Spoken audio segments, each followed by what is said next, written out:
Какво ще се случи? 2 януари. В следващия епизод на турския сериал Его, излъчващ се всеки делник от 21:30 до 22:30 часа. По BTV Story. Тахир и Шукран се надпреварват да угодят на Беркай.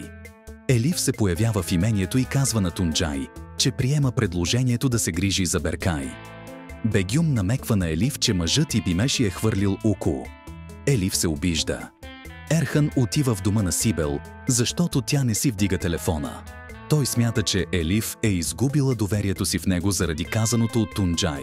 Сибел го съветва да остави Елиф да си отиде.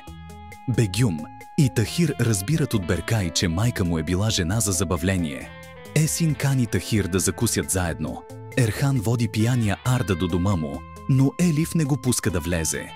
Тя показва на Ерхан парите, които й е дал Тунджай, и заявява, че само ще гледа едно дете, а няма да прави дете като него. Елиф е сигурна, че Ерхан е спал с Сибел във вилата. Ерхан си спомня, че онази нощ с Сибел за малко да се целунат, но той спира, защото не може да го причини на Елиф. Ерхан заявява на Елиф, че повече няма да я притеснява.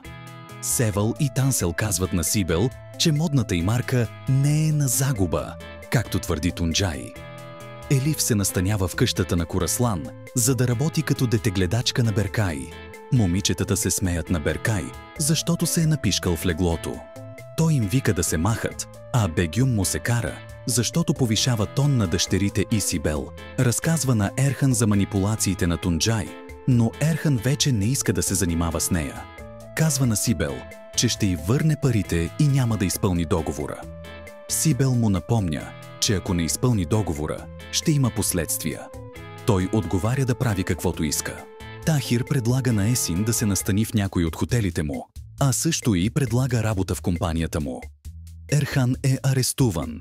Срещу него е подаден сигнал за финансови злоупотреби.